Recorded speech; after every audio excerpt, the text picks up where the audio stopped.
पढ़े? तो हमने जियोग्राफी स्टार्ट किया था, है ना? तो जियोग्राफी में हम पढ़ते क्या है, पहले बेसिक जियोग्राफी का बेसिक मीनिंग क्या होता है, उसके बाद हम चेंजेस पढ़ते हैं, है ना?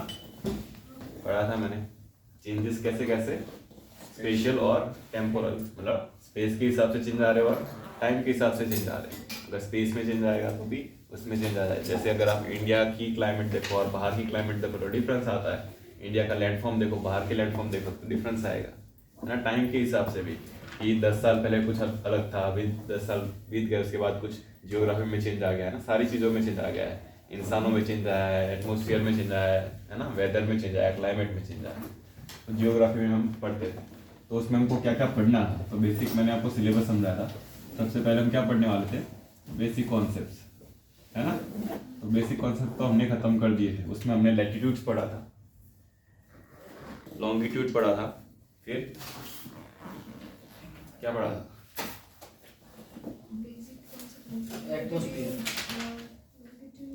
लोकल टाइम था, स्टैंडर्ड टाइम था, फिर इंटरनेशनल डेट लाइन थी, है ना? फिर हमने रोटेशन एंड रिवॉल्यूशन पढ़ा था, है ना? उसकी वजह से क्या क्या चेंजेस आते हैं। एक तो सीजन में चेंज आता है रिवॉल्यूशन, और किसकी वजह से? सीजन में चेंज किसकी वजह से आता है, फैक्टर क्या है? पोजीशन ऑफ नहीं, और एक्सिस से। एक्सिस से। दो तुम्हारे थे, एक तो तुम्हारा रिवॉल्यूशन और दूसरा था तुम्हारा एक्चुअल टिल्ट, है ना? एक्चुअल टिल्ट है और रिवॉल्यूशन है, उसकी वजह से सीजन में चेंज आते हैं।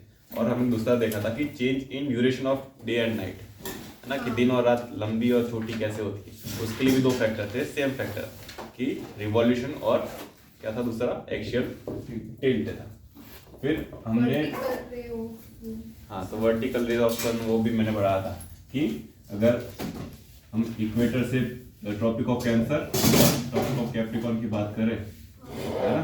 तो वर्टिकल ऑफ रे, मतलब सन की जो वर्टिकल रेस है वो पूरे साल में चेंज होती रहती है। तो उसके लिए मैंने ये वाला ग्राफ बनवाया था ना, कि 21 जून को वो कहाँ पे गिरती है, direction rays Tropic of Cancer पे।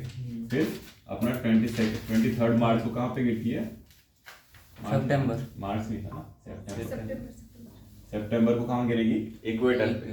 फिर 22 दिसंबर को कहाँ गिरेगी? Tropic of Capricorn. फिर 21 मार्च को कहाँ गिरेगी? वापस से इक्वेटर, और एक साल खत्म होके 21 जून को वापस कहाँ गिरेगी? ट्रॉपिक ऑफ कैंसर पे। तो ऐसे वर्टिकल जो रेस है सन की वो वेरी करती रहती है विद टाइम, ठीक है? ये हमने पढ़ा था। फिर हम बेसिक कॉन्सेप्ट के अंदर हम क्लाइमेटोलॉजी शुरू किया था, है ना? हाँ, तो बेसिक कॉन्सेप्ट के अंदर हमने क्लाइमेटोलॉजी शुरू किया था। क्लाइमेटोलॉजी में सबसे पहला जो हमारा टॉपिक था वो क्या था? एटमॉस्फेयर, ठीक है? तो एटमॉस्फेयर में हम 3 चीजें पढ़ने वाले थे। पहले तो ओरिजिन की, एटमॉस्फेयर में बना कैसे, लेकिन वो समझने के लिए हमको पहले क्या समझना पड़ेगा कि अर्थ कैसे बनी, है ना? पहले अर्थ बनेगी, फिर उसके बाद एटमॉस्फेयर बनाएंगे हम। तो वो हम जियोमॉर्फोलॉजी में पढ़ेंगे। लेकिन दूसरा मैंने बताया था कंपोजिशन ऑफ एटमॉस्फेयर। क्या कल जो मैंने टॉपिक चला था वो क्या था? कंपोजिशन ऑफ एटमॉस्फेयर, कि एटमॉस्फेयर के अंदर क्या क्या है। तो इसके अंदर बहुत सारे सस्पेंडेड पार्टिकल्स है। कैसे सस्पेंडेड पार्टिकल्स है? कौन से? एक तो गैसेस होगी सारी, है ना? कौन सी गैसेस है? ऑक्सीजन, नाइट्रोजन है, ऑक्सीजन है, कार्बन डाइऑक्साइड है, नियॉन है, जेनॉन है, फिर काफी सारी है ना? फिर मॉइस्चर भी है ना, H2O भी है। उसके साथ साथ सॉलिड पार्टिकल्स भी है। सॉलिड पार्टिकल जैसे कि डस्ट पार्टिकल्स हो गए, है ना? फिर स्मोक पार्टिकल्स हो गए। ऐसे काफी सारे सॉलिड पार्टिकल भी है। मिट्टी है, डस्ट है, पॉल्यूशन से जो भी PM250 या PM500 पार्टिकल जो भी होते हैं वो सारे पार्टिकल। और लिक्विड भी हमारे पास क्या है? सारी जो H2O, हमारे पास मॉइस्चर जो है, पानी जो है ना, हवा के अंदर नमी जो है वो भी सस्पेंडेड है, ठीक है? तो ये जो सारे पार्टिकल्स हैं, जो भी सॉलिड गैस लिक्विड जो भी सस्पेंडेड है, वो कैसे लेयर में बटा हुआ है कि जो ज्यादा डेंस होगा, है ना, जिसका वेट ज्यादा होगा वो नीचे होगा, और जो जितना हल्का होगा वो ऊपर होगा। एक यही वो क्या बोलते हैं, वो नहीं है क्या, है ना? एक यही फैक्टर नहीं है कि ये सब ऐसे बैठे हुए हैं। इसकी अलग अलग भी रीजन हो सकते हैं। जैसे कि पानी जो होता है H2O होता है, वो भारी होगा O2 से, कि नहीं? हाँ, हल्का होगा कि भारी होगा? हल्का हो हल्का होगा ना? नहीं ऑक्सीजन भारी है, हाँ ऑक्सीजन हल्का बराबर होगा ऑक्सीजन भारी है, O2 ऊपर और होगा। H2O हल्का होगा, हम्म? हल्का होगा। H2 हल्का होगा ना, क्योंकि O2 16 × 2 हो गए और वो H2O दो मतलब और 16 हो गए। तो एक ही H2O है, एक ही वो है और 2 H है, तो मतलब वो 18 और वो 16 हो गए, तो H2O क्या है, ज्यादा हल्का है। हल्का है, ठीक है। तो वो ऊपर जाना चाहिए, है ना, तो वो जाता है, क्या नहीं जाता, जाता तो एक ग्लास में पानी रखेंगे तो इवापोरेट नहीं होता वो, इवापोरेशन होके ऊपर जाता है है ना, बादल नहीं बनते फिर बरसते। तो वैसे हवा की वजह से भी वो ऊपर जा सकता है ना, हवा की वजह से, टेम्परेचर की वजह से, प्रेशर की वजह से, वो उसमें क्या होता है, इन सब में चेंज देखने को मिलता है, ठीक है।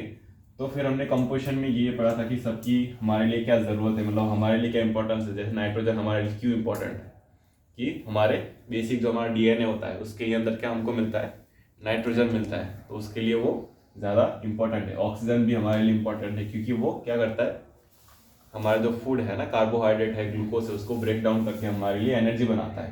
कार्बन डाइऑक्साइड हमारे लिए क्यों क्यों इंपॉर्टेंट है, टेम्परेचर तो टेम्परेचर रेगुलेट करता है ना। तो मैंने ग्रीन हाउस गैस बताई थी सारी, कौन सी है, CO2, मीथेन, कार्बन डाइऑक्साइड, फिर CFC, फिर फिर कौन सी?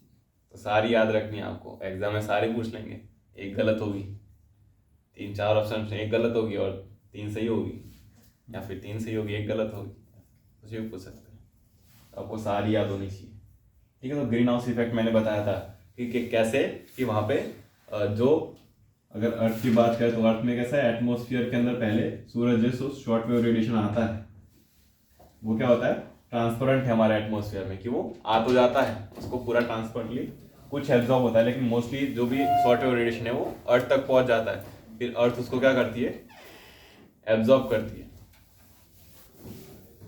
है ना, अर्थ उसको क्या कर रही है, एब्जॉर्ब कर रही है, और फिर क्या करती है, लॉन्ग रेडिएट बैक करती है ना। तो लॉन्ग वेव रेडिएशन यहाँ से निकलता है ना, और ये सारा जो लॉन्ग वेव रेडिएशन है उसमें से मोस्टली क्या होता है कि हमारे एटमॉस्फेयर में ट्रैप हो जाता है, फिर वापस से रिफ्लेक्ट बैक होके पूरी अर्थ पे क्या करता रहता है, घूमता रहता है, जिससे क्या हो रही है, हमारी अर्थ क्या हो रही है, वार्म हो रही है ना, गर्म हो रही है, जिससे जो भी प्लांट है, एनिमल लाइफ है ना, इंसेक्ट लाइफ है, उनको जीने का जरिया मिलता है, क्योंकि हम एक सर्टेन टेम्परेचर पर ही जिंदा रह सकते हैं।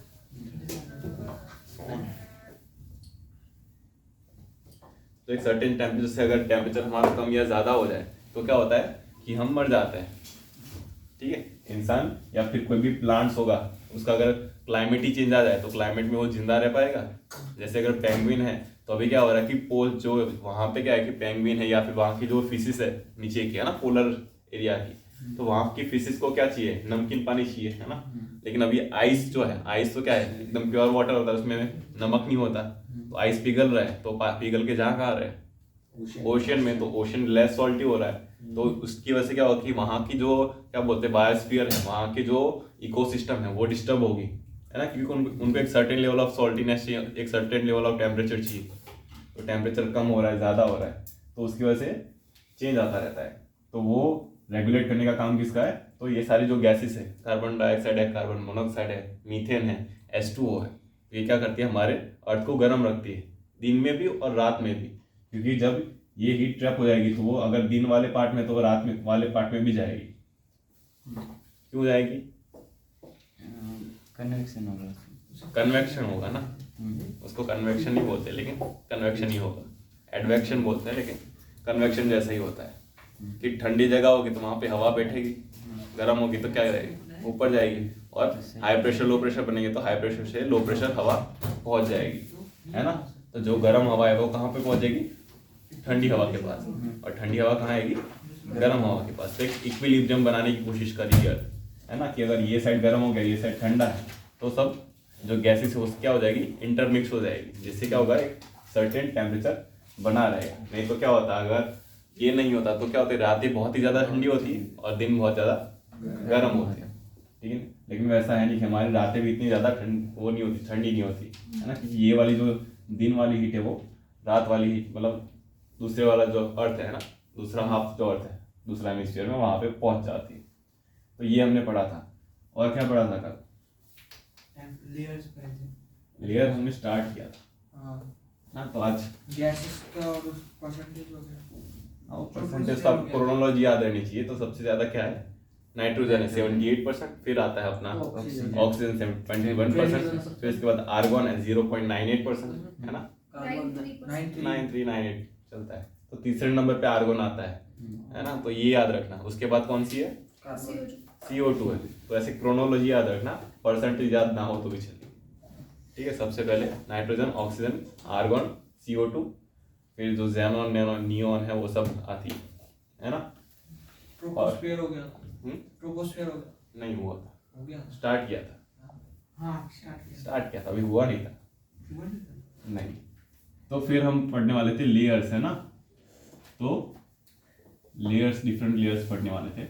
तो उसमें मैंने बताया था कि शुरुआत में क्या था कि जब हम अर्थ, हमारे एटमॉस्फेयर की स्टडी कर रहे थे, तो हमने तो ये मान लिया था कि पूरा एटमॉस्फेयर सेम ही है ना, कंपोजिशन भी सेम है और टेम्परेचर में भी सेम ही होगा, है ना, मतलब सेम सेम लग रहा था हमको। लेकिन जैसे हमने आगे स्टडी किया एटमॉस्फेयर को, तो हमने क्या पाया कि उसके अंदर बहुत सारी क्या मिली हमको, लेयर्स मिली, डिफरेंट डिफरेंट लेयर्स मिली, है ना। तो वो लेयर्स हमने कैसे बांटी हुई, पहले तो किसके ऊपर, मतलब हाँ, टेम्परेचर, दो फैक्टर के ऊपर बांटी हुई ना हमने, एक तो टेम्परेचर के हिसाब से और दूसरा कंपोजिशन के हिसाब से, है ना। तो कंपोजिशन के हिसाब से मैंने बताया था कि अगर ये हमारी सरफेस है ना, तो सरफेस से कितना किलोमीटर ऊपर हमारी होमोस्फीयर आती है, 16 से 82 85 किलोमीटर तक हमारी क्या है, होमोस्फीयर है। और उसके ऊपर जो भी है वो कौन सी है, हेट्रोस्फीयर।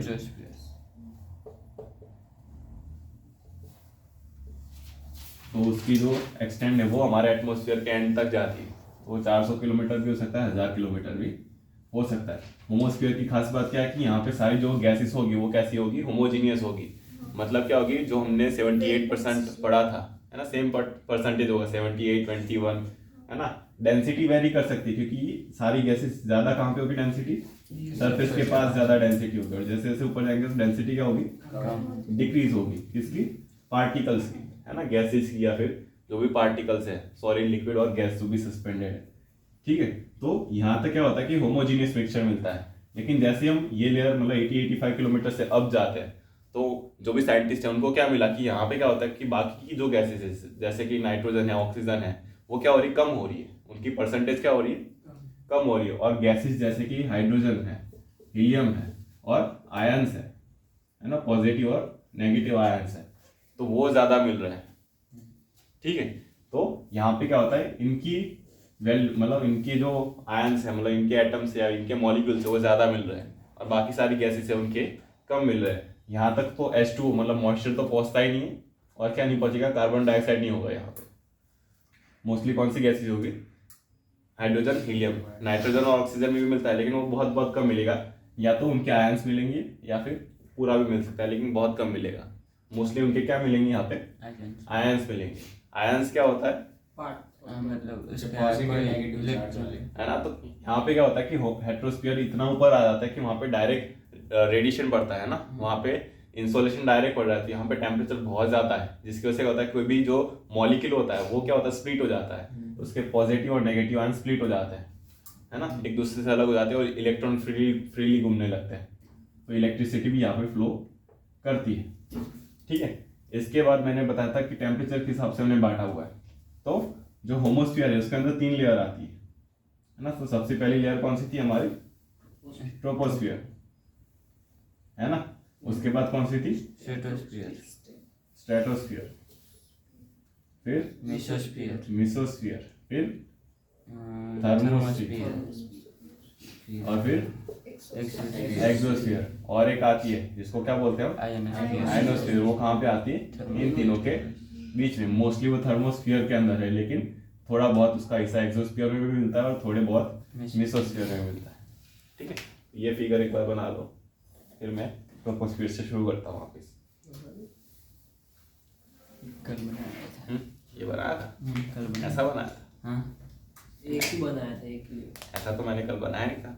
मतलब आपने वो पहले बनाया था, पहले तो सब वो तो पढ़ चुका है, तो क्यों आ रहा है, रीजन होता है, रिवीजन हो जाएगा। रिवीजन होगा, बढ़िया है। ये हाइड्रोजन हीलियम वो सब एक्सोस्फीयर में मिलता है। वो हेट्रोस्फीयर में मिलेगा। 80-85 किलोमीटर के अब जाएंगे ना तो उनकी जो वैल्यू है बढ़ने लगेगी, क्योंकि वो सारी कैसी हल्की गैसेस है। तो जो भी हल्की गैस होगी वो ऊपर जाएगी और जो भारी होगी वो नीचे रहेगी। और ये आइनोस्फीयर, आइनोस्फीयर वो तीनों में आता है, थर्मोस्फीयर में भी आता है, थोड़ा सा एक्सोस्फीयर में और थोड़ा सा मेसोस्फीयर। मोस्टली वो थर्मोस्फीयर के अंदर है। ठीक है,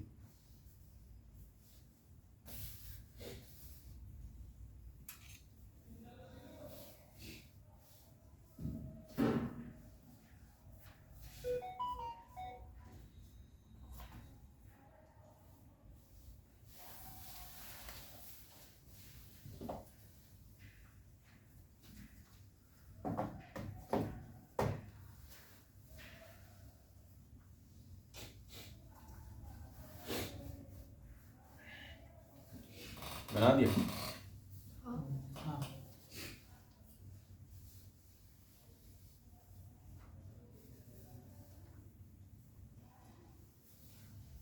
ट्रोपोस्फीयर से शुरू करते कहानी, ठीक है, बारी बारी करके।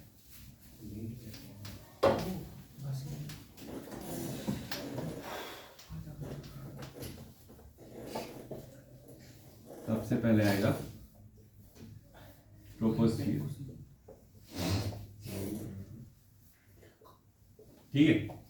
तो ट्रोपोस्फीयर हमारी सबसे फर्स्ट लेयर है ना, पहली लेयर है जिससे हमारा क्या डायरेक्ट इंटरेक्शन है।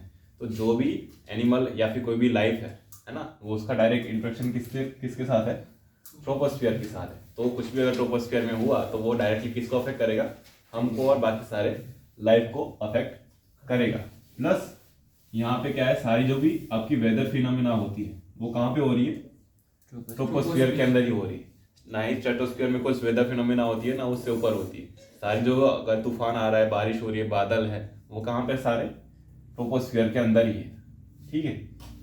तो मैंने कल एक फिगर बनवाई थी, है ना, जो मैंने ऐसे बनाई थी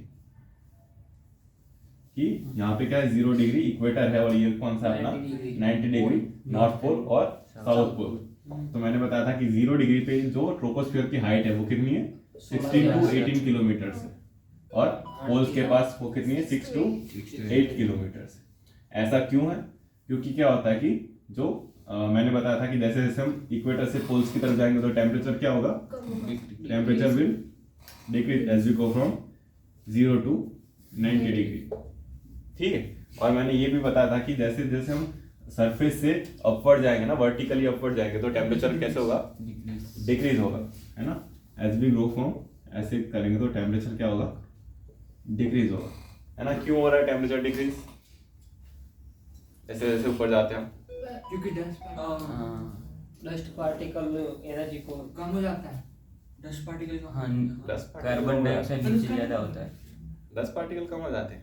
हल्की डस्ट जैसे पार्टिकल ऊपर तो बोलते हैं हाँ। वो एनर्जी को कार्बन डाइऑक्साइड और नहीं, सब क्या? गैसेस नीचे रहती है। टेम्परेचर कम क्यों है ऊपर ऊपर जाते हैं? कम क्यों होता है? कम इसलिए होता बढ़ता है क्योंकि जो सन की जो सनराइज होती है वो इक्वेटर पे गिरती है, और अपना जो अर्थ है वो ऐसा है, तो वो ऐसे टकरा के प्रेशर फैलेगी तो उसमें नहीं, कम गर्मी वो तो होगी ये ना। बताया ना तुमने।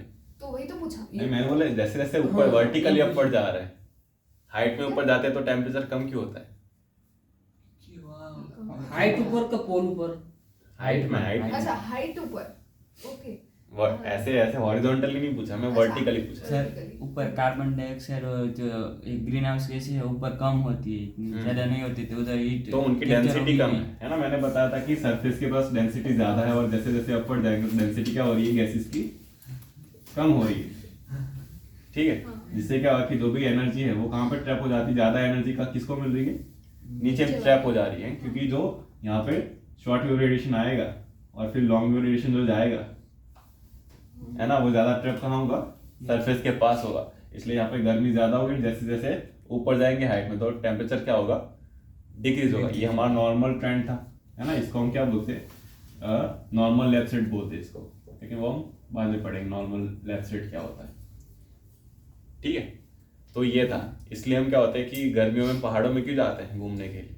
माउंट आबू और ये सब ठंडा होता है। टेम्परेचर कम होता है। क्यों कम होता है? इसकी वजह से, है ना। हाइट पे होगा तो उसका टेम्परेचर कम ही होगा, ये हमने पढ़ा था।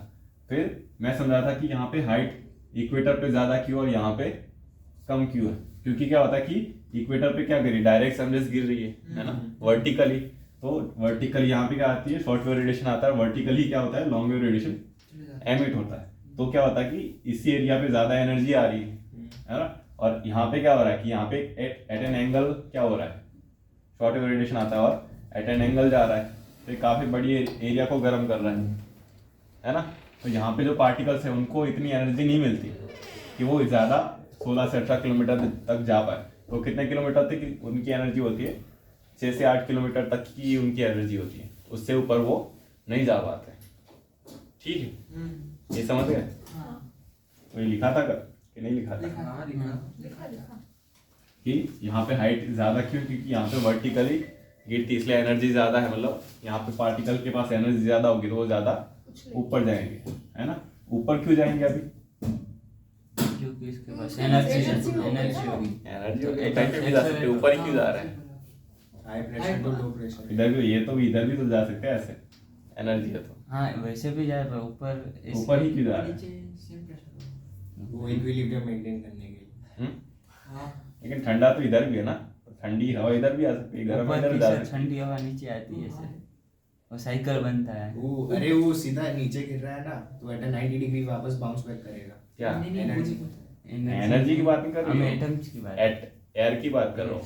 गर्म हवा ठंडी हवा। हाँ, गर्म हवा है ऊपर क्यों जाती है, ठंडी हवा बाहर है, लोग गर्म हवा ऊपर की हवा नीचे आएगी। प्रेशर वो हाई रहता है ना। सारे ठंडी हवा बाहर pressure होगा, नीचे इसलिए वो नीचे है। हाँ, तो नीचे क्या है, वार्म एयर है, और ऊपर क्या है, Cold है। कोल्ड एयर है। तो कोल्ड एयर कहाँ आएगी, नीचे आएगी, और वार्म एयर कहाँ जाएगी, ऊपर जाएगी। और जैसे ही वार्म ऊपर जाएगी तो क्या हो जाएगी, वापस गर्म हो जाएगी, ठंडी होगी ना, ठंडी हो जाएगी, फिर ये ठंडी हो जाएगी, ये नीचे आएगी, ये वापस नीचे गर्म होगी, हाँ। वापस से ऊपर जाएगी, ये वापस ठंडी हो जाएगी, नीचे आएगी, गर्म हो जाएगी। तो एक साइकिल बनेगी, और इस साइकिल को हम क्या बोलते हैं, कन्वेक्शन। पढ़ा है कन्वेक्शन, नहीं पढ़ा? बड़ा है। कन्वेक्शन क्या होता है, यही होता है ना कन्वेक्शन। हाँ, बस यही है। तो यहाँ पे जो वर्टिकली अपवर्ड जो मूवमेंट ऑफ एयर होता है उसको विंड नहीं बोलते, उसको क्या बोलते हैं, कन्वेक्टिव करंट बोलते हैं। क्या बोलते हैं उसको, कन्वेक्टिव करंट, क्योंकि यहाँ पे क्या हो रहा है, कन्वेक्शन हो रहा है। तो कभी भी वर्टिकल मूवमेंट ऑफ एयर होगा उसको हम क्या बोलेंगे, कन्वेक्शन, मतलब कन्वेक्टिव करंट्स बोलेंगे उसको, विंड नहीं बोलेंगे। अभी वर्टिकल क्या होता है ये तो पता है ना, सीधा वर्टिकली मतलब हाइट में ऊपर, और हॉरिजॉन्टल मतलब साइड में। नहीं पता? पता है पता है। तो जब भी विंड क्या है कि एयर है वो वर्टिकली अगर मूवमेंट कर रही है अप एंड डाउन, तो उसको हम क्या बोलते हैं, कन्वेक्टिव करंट्स बोलेंगे। ठीक है, और ये करंट्स कहाँ तक जा पाएंगे, 16 से 18 किलोमीटर तक ही जा पाएंगे। क्योंकि अगर तो ये जो साइकिल चलती है जिसमें क्या होता है कि टेम्परेचर डिक्रीज होता है as we go vertically upward, है ना। जैसे जैसे हाइट में ऊपर जाएंगे तो टेम्परेचर क्या हो रहा है, कम हो रहा है। उसको हम क्या बोलते हैं, एडियाबैटिक लैप्स रेट बोलते हैं। क्या एडियाबैटिक लेफ्ट नहीं, नॉर्मल लैप्स रेट बोलते हैं इसको। क्या बोलते हैं, नॉर्मल लैप्स रेट। क्या बोलते हैं, नॉर्मल लैप्स रेट। ठीक है, कि नॉर्मल जो भी अपना कंडीशन है उसमें जो भी टेम्परेचर में डिक्रीज आ रहा है ना। नॉर्मल मतलब, नॉर्मल लैप्स मतलब कोलैप्स हो जाना, मतलब बिखर जाना, कम हो जाना, टूट जाना। तो लैप्स यहाँ क्या हो रहा है कि टेम्परेचर कोलैप्स हो रहा है, कम हो रहा है ना। और रेट मतलब कौन सी रेट पे हो रहा है, तो नॉर्मली कौन सी रेट पे टेम्परेचर कम होता है, तो वो उसको ही हम क्या बोलते हैं, नॉर्मल लैप्स रेट। और वो कितना होता है, 6.5 डिग्री सेल्सियस पर किलोमीटर। वो कितना है, 6.5 डिग्री सेल्सियस पर किलोमीटर। तो अगर आप एक पहाड़ पे जा रहे हो जिसकी हाइट 5 किलोमीटर है सरफेस से, तो वहाँ पे टेम्परेचर कितना होगा। अगर अभी का टेम्परेचर मान ले 30 है, तो वहाँ पे टेम्परेचर कितना होगा उस पहाड़ पे। आधा है, वो एक पहाड़ है 25 है ना, आप यहाँ खड़े हो, ये 5 किलोमीटर है इसकी हाइट। 22.5। तो यहाँ पे अगर टेम्परेचर 30 डिग्री सेल्सियस है, तो यहाँ पे कितने टेम्परेचर, माइनस में हो, -2.5। -2.5। पक्का? अभी ऊपर height 6.5 into 5 करो 32.5 हो गया हाँ तो माइनस में जाए 22 थी पर किलोमीटर है ना, हाँ, पर किलोमीटर 6.5 डिग्री सेल्सियस पर किलोमीटर कम हो रहा है ना। तो अगर 1 किलोमीटर ऊपर जाओगे तो 6.5 डिग्री सेल्सियस कम हो जाएगा, है ना। वो और ऊपर जाओगे तो और 6.5 कम होगा। तो वैसे है, ठीक है, समझ गए। हाँ तो जितना ऊपर जाओगे इतना डिग्री सेल्सियस कम हो जाता है। तो इसलिए आप देखोगे देहरादून क्या है, ठंडा है, क्योंकि वो सी लेवल से ऊपर आता है ना। उससे ऊपर केदारनाथ जाओगे तो वो और ऊपर है, तो वो और ज़्यादा ठंडा होता है। वो क्यों हो रहा है? क्योंकि वहाँ पे नॉर्मल एसिड काम करता है, ठीक है। और वो क्यों काम कर रहा है? क्योंकि ऊपर क्या है कि जो पार्टिकल्स है वो कम है ना, जिसकी वजह से ग्रीन हाउस इफेक्ट वहाँ पे काम कम करता है।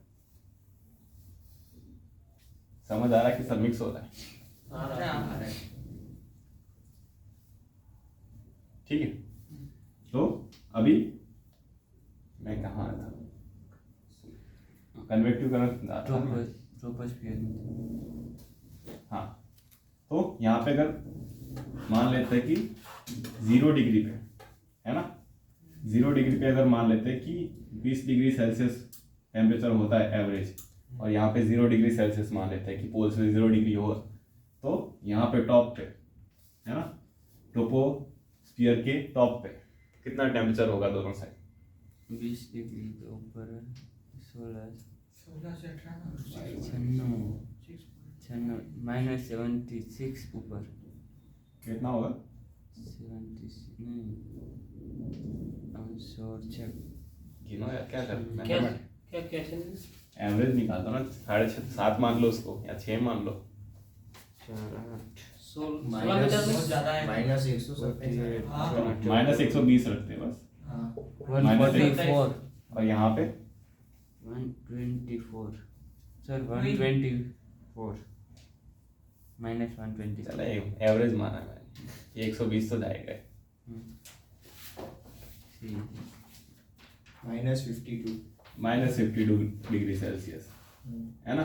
तो हमने ये देखा कि इक्वेटर पे यहाँ पे टेम्परेचर ज्यादा है, इधर क्या है, कम है, समझे। लेकिन इक्वेटर पे ट्रोपोस्फियर के एंड पे, और यहाँ पे पोल्स पे ट्रोपोस्फियर के एंड पे टेम्परेचर कहाँ ज्यादा है? इधर पोल पे इधर ज्यादा है, कम है। अच्छा सर बोल जाओ। इधर ज्यादा है ना, और इधर क्या है, कम है। कम है। तो ये अब बात याद रखना। तो जो भी ट्रोपोस्फियर जहाँ खत्म होता है, तो ये जो लाइन बनाई है मैंने, इस लाइन को हम क्या बोलते हैं? ट्रोपोपॉज बोलते हैं। इसको क्या बोलते हैं? हाँ ट्रोपोपॉज पॉज, क्योंकि वहां पे ट्रोपोस्फियर क्या हो गया, खत्म हो गया, खत्म अब मिक्स हो गया। लेकिन मैं वापस बना दूंगा, वापस बना दूं, हाँ चलेगा। एक ही फिगर में सब बना दिया मैं। ट्रोपोपॉज का है यहाँ पे एंड पे, यहाँ 16 से 18 से ये वाली लाइन बनाई ना हमने, जी। एक मैं वापस बना ही देता हूँ।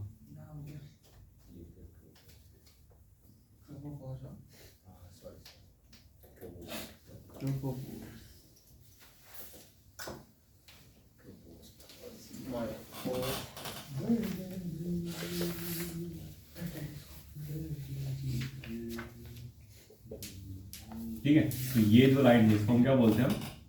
ट्रोपोपॉज बोलते हैं। ठीक है। ये अपना 0 डिग्री और ये 90 डिग्री लैटिट्यूड है, समझ गए। तो यहाँ पे क्या चल रहा है? कन्वेक्टिव करंट चल रही है, जैसे मैंने समझाया। तो यहाँ पे क्या होगी? वार्म एयर होगी, और यहाँ पे कैसी है? कोल्ड एयर है, COLD, कोल्ड। तो यहाँ पे क्या होगी? वार्म एयर ऊपर जाएगी और कोल्ड एयर नीचे आएगी। सेम इधर काम कर रहा होगा, ठीक है। इतना समझ गए ट्रोपोपॉज क्या होता है। तो और एक बात ही कि यहाँ पे अगर टेम्परेचर हम 0 से 90 जा रहे हैं तो टेम्परेचर क्या हो रहा है? डिक्रीज हो रहा है सरफेस पे। लेकिन ट्रोपोपॉज पे क्या होगा? उसका उल्टा हो जाएगा, है ना, क्योंकि यहाँ पे ज़्यादा किलोमीटर हम ऊपर जा रहे हैं। तो मैंने जैसे बताया कि 6.5 डिग्री सेल्सियस पर किलोमीटर क्या हो रहा है? टेम्परेचर डिक्रीज हो रहा है। तो जितना किलोमीटर ऊपर जाएंगे तो उतना टेम्परेचर ज़्यादा डिक्रीज होगा। तो अगर यहाँ पे मान लें 20 डिग्री सेल्सियस है, तो यहाँ पे कितना? -120 डिग्री सेल्सियस तक चला जाएगा। लेकिन यहाँ पे 0 डिग्री सेल्सियस भले है, लेकिन इसका किलोमीटर कम है, इसलिए यहाँ पे टेम्परेचर उतना ज़्यादा कम नहीं होगा, है ना, -50 तक ही जा पाएगा। तो क्या बोलते हैं, जहाँ पे ट्रोपोपॉज है वहाँ पे टेम्परेचर उल्टा हो जाता है, तो क्वेश्चन घुमा फिरा के पूछ सकते हैं यूपीएससी वाले, है ना। सीधा सीधा तो वो पूछेंगे नहीं पूछेंगे, ठीक है। मैं क्वेश्चन कराऊंगा तो आप देखोगे कि यूपीएससी ने कैसे कैसे घुमा फिरा के पूछा हुआ है, ठीक है। तो ये बात याद रखना कि ट्रोपोपॉज पे क्या होता है, ये ट्रेंड उल्टा हो जाता है कि इक्वेटर पे ज़्यादा टेम्परेचर नहीं होगा, यहाँ पे ज़्यादा कम टेम्परेचर होगा और यहाँ पे ज़्यादा होगा, ठीक है। और इक्वेटर से पोल्स की तरफ जाएंगे तो टेम्परेचर क्या होगा, ट्रोपोपॉज पे इंक्रीज होगा, है ना। -120 से -150 जा रहे हैं, है ना। -120 से 50 जा रहे हैं, तो टेम्परेचर क्या हो रहा है, इंक्रीज हो रहा है। लेकिन सरफेस पे क्या हो रहा है, टेम्परेचर डिक्रीज हो रहा है। आ रहा है कि नहीं। दूसरी एक चीज आती है जिसको हम क्या बोलते हैं, टर्बुलेंस। क्या बोलते हैं हम, टर्बुलेंस या फिर एडी करंट बोलते हैं इसको। क्या बोलते हैं, एडी करंट्स। तो आपने एडी करंट पढ़े, इलेक्ट्रिसिटी में आते होंगे, ना 12th में नहीं आता, इलेक्ट्रिसिटी में आता था।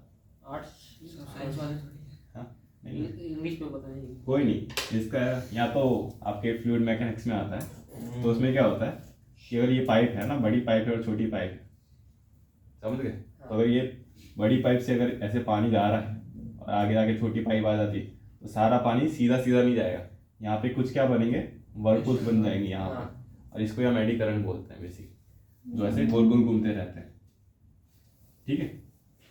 तो वैसे ही एडी करंट हमारे एटमॉस्फेयर के अंदर ट्रोपोस्फियर में भी बनते हैं। तो उसमें क्या था कि ये पूरा जो वार्म एयर है वो कोल्ड एयर ऊपर तक नहीं जाता, वैसे छोटे छोटे पॉकेट्स बनते हैं कि जो यहाँ पे कोल्ड एयर वार्म एयर थी वो ऊपर चली गई और ये नीचे आ गई, है ना। फिर यहाँ से ऊपर और ऊपर गई और नीचे आई, ऐसे करंट्स, इसको क्या बोलते हैं, एडी करंट्स बोलते हैं, छोटे छोटे, है ना। क्योंकि यहाँ पे जो वार्म एयर होगी वो थोड़ी ऊपर जाएगी, है ना, और ये जो कोल्ड एयर होगी वो नीचे आएगी। लेकिन उसके पास अगर एनर्जी बची होगी तो वो और ऊपर जाना चाहेगी, है ना, क्योंकि ऊपर और ज़्यादा ठंडी हवा है। इसके पास अगर एनर्जी होगी तो उसके पास, है ना, ऊपर और ज़्यादा ठंडी हवा है, वो नीचे आएगी और ये ऊपर जाएगी। और एनर्जी होगी तो वो और ऊपर जाएगी और ये नीचे आएगी। तो वैसे ऐसे सर्कुलर पैटर्न में वो ऊपर जाती रहती है हवा, और इसको ही हम क्या बोलते हैं, एडी करंट, और इसको टर्बुलेंस बोलते हैं। तो अगर यहाँ से अगर एक प्लेन गुजरेगा, है ना, तो एक हवा ऊपर जा रही है, हवा क्या आ रही है, नीचे आ रही है। यहाँ से हवा ऊपर जा रही है, नीचे आ रही है, ऐसे पूरी घूम घूम के जा रही है हवा। तो अगर प्लेन बीच में से गुजरेगा तो एक साइड पे क्या होगी, ऐसे होगा, और एक साइड ऐसे होगा, तो पूरा प्लेन क्या होगा, हिल जाएगा। और इसको हम क्या बोलते हैं, प्लेन में टर्बुलेंस आ गया है ना। आपने सुना होगा, अगर प्लेन में बैठे हो तो आपने महसूस भी किया होगा, तो जब भी बैठेंगे तब वो बोलेगी कि टर्बुलेंस आए तो टेंशन नहीं लेना, कुछ होगा नहीं, पूरा प्लेन ऐसे ऐसे हिलने लगता है, ठीक है। और ये कब होगा, जब वो ट्रोपोस्फियर में फ्लाई कर रहा होगा। कहाँ पे, ट्रोपोस्फियर में। मोस्टली जो प्लेन्स होते हैं वो कहाँ फ्लाई करते हैं, स्ट्रेटोस्फियर पे, मेसोस्फीयर में नहीं, फाइटर प्लेन। स्ट्रेटोस्फियर में फ्लाई मेसो में पे जाएगा, कमर्शियल प्लेन की बात है। फाइटर प्लेन तो मेसोस्फीयर नहीं, हाँ वो भी स्ट्रेटस में स्ट्रेटोस्फियर, जाएगा। ठीक है। तो टर्बुलेंस कहाँ पे आएगा, जब वो ट्रोपोस्फियर में होगा। स्ट्रेटोस्फियर में टर्बुलेंस नहीं आते, क्यों नहीं आते वो आगे समझेंगे। लेकिन अभी मान लो कि यहाँ पे टर्बुलेंस कहाँ पे आते हैं, ट्रोपोस्फियर में ही आते, क्योंकि यहाँ पे क्या होता है, कन्वेक्टिव करंट चलते हैं ना, जिसको हम एडी करंट्स बोलते हैं, ठीक है। तो आपने जो ईगल देखेंगे ना, बाज जो होते हैं, तो ऐसे गोल गोल गोल गोल घूमते हैं, देखा है ना। वो क्यों गोल गोल घूमते हैं, इसकी वजह से। वो ऐसे ऐसे फ्लाई तो नहीं करते ना, पंख नहीं फैलाते, तो वो ऐसे इसके ऊपर बैठ जाते हैं और ऑटोमेटिकली वो ऊपर चले जाते हैं चाहते थे। इसलिए उनको ज़्यादा मेहनत नहीं करनी पड़ती, है ना, पंख ज़्यादा बड़े होते हैं। या फिर आपने ग्लाइडर का नाम सुना होगा, है ना।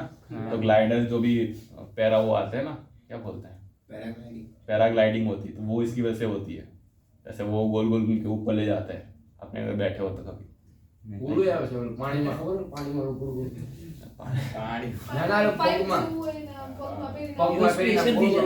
ये तो प्रेशर ही है, प्रेशर से जाएगा। जो पैराग्लाइडिंग वाले होते हैं वो इसकी मदद से मतलब फ्लाई करते हैं, मतलब फ्लाई तो नहीं, ग्लाइड करते हैं, है ना। और ग्लाइडर भी आते, ग्लाइडर प्लेन्स आते हैं जिनमें इंजन नहीं होता, वो सिर्फ वैसे ही उड़ते हैं, बिना इंजन के उड़ते हैं, वो भी इसकी वजह से होता है, ठीक। तो उसमें वो ऐसे छोटा सा प्लेन होता है जिसमें जो पंख होते हैं वो काफी बड़े होते हैं, तो उनके इंजन नहीं होते, ठीक है। तो वो है, तो ये समझ में आ गया एडी करंट्स और टर्बुलेंस क्या होता है ना। यहाँ तक कोई डाउट नहीं? चलो आगे बढ़ते हैं। अभी क्योंकि जो है क्या बोलते हैं कन्वेक्टिव जो करंट है वो कहाँ तक जा रहा है, हमारे ट्रोपोपॉज तक ही जा रहा है, उससे ऊपर नहीं जा पाएगा, क्योंकि यहाँ पे मैंने बताया कितना टेम्परेचर जा रहा है -150, यहाँ पे कितना जा रहा है -50, तो ठंडे होके वापस नीचे बैठ जाते हैं, है ना। तो ये कन्वेक्टिव करंट कहाँ तक ही पहुँच पाएंगे, ट्रोपोपॉज तक। तो नीचे जो भी मॉइस्चर होगा, अगर यहाँ पे ओशन हुआ है ना, पानी हुआ यहाँ पे, तो अपने साथ क्या लेके जाएंगे, मॉइस्चर लेके भी ऊपर जाएंगे। और जैसे जैसे ऊपर जाएगा टेम्परेचर क्या हो रहा है, डिक्रीज हो रहा है, पानी क्या हो जाएगा, कंडेंस हो जाएगा, बादल बनेंगे और फिर बरस जाएंगे। तो जितने भी बादल होते हैं वो कहाँ पे होते हैं, ट्रोपोपॉज पे होते हैं, ठीक है। इससे ऊपर बादल नहीं होते, कुछ होते हैं, लेकिन वो उसके भी रीजन है। बाकी मोस्टली जो बादल होंगे वो कहाँ पे होंगे, ट्रोपोपॉज तक ही होंगे, ठीक है। ये लिख लेना, ये सब मैं बना देता ड्राइंग में।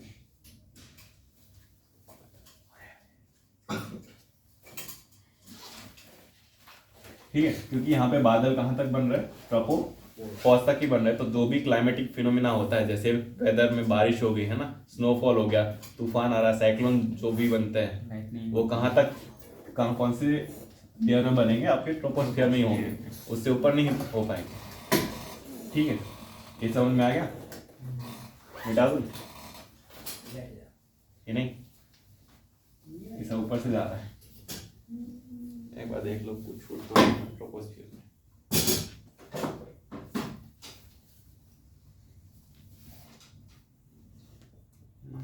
कन्वेक्शनल करंट्स हो गए, हाइट हो गया, हाँ जेट स्ट्रीम हो जाएगा। सुना है पढ़ा नहीं था वो, कैंसिल हो गया था। क्लाइमेटिक कौन कैंसिल हो गया, जेट स्ट्रीम पढ़ा नहीं, बहुत तेज हवा आती है यहाँ से, कुछ मैंने नहीं पढ़ा था कुछ तो था, मैं भूल गया। अरे था ही नहीं, कैंसिल हो गया था। ठीक है, तो जैसे मैंने बताया सारे वेदर फिनोमेना कहाँ हो रहे हैं, ट्रोपोस्फियर में होता है। लेकिन एक जो फिनोमेना है जिसको हम क्या बोलते हैं, जेट स्ट्रीम, स्ट्रीम, तो वो कहाँ पे होता है, ट्रोपोपॉज पे होता है, ठीक है। तो वो यहाँ पे चलता है, वो होता क्या, ट्रोपोपॉज के ऊपर वो बहुत ही ज्यादा हाई स्पीड हवा होती है, विंड होती है। वो जब आएगा तब पर अगर प्लेन ट्रोपोपॉज पे चले तो क्या होगा, क्या हुआ, प्लेन अगर ट्रोपोपॉज पे चल सकता है, हाँ चल सकता है ना। वो ज्यादा मतलब अगर वो ट्रोपोपॉज पे नहीं, जेट स्ट्रीम पे चल सकता है। तो अगर वो जेट स्ट्रीम के दिशा में चल रहा है, डायरेक्शन में, तो वो ज़्यादा तेज़ी से चलेगा, और उसके ऑपोजिट में चलेगा तो उसकी स्पीड हिंडर हो जाएगी, है ना। तो इसकी वजह से हमको जेट स्ट्रीम का पता चला था बेसिकली। हम जब प्लेन मतलब World War II में जब जापान से लोग आ रहे थे ना, USA से जापान जा रहे थे, तब उनको पता चला ऐसा जेट स्ट्रीम होती है, कि उनके प्लेन में स्पीड कम हो जाती थी, ज़्यादा, हाँ स्पीड कम हो जाती थी, कम फिर ज़्यादा हो जाती थी। तो एक जेट स्ट्रीम है वो आपकी USA से जापान तक यहाँ तक चलती है ना। तो जो भी USA से बॉम्ब लेके आ रहे थे ना जापान तक, तो उनको पता चला कि जैसे USA से जापान जाता है स्पीड ज़्यादा हो जाती है, लेकिन जैसे वापस आ रहे थे तो स्पीड कम हो गई उनकी जेट की।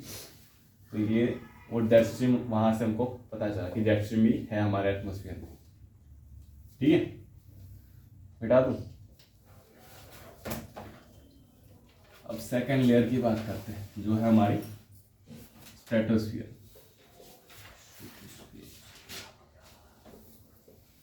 तो ट्रोपोस्फियर खत्म कहाँ होती है, 80 to 85, ट्रोपोस्फियर 16 से 16 to 18 18 किलोमीटर, और यहाँ पे 6 to 8 किलोमीटर।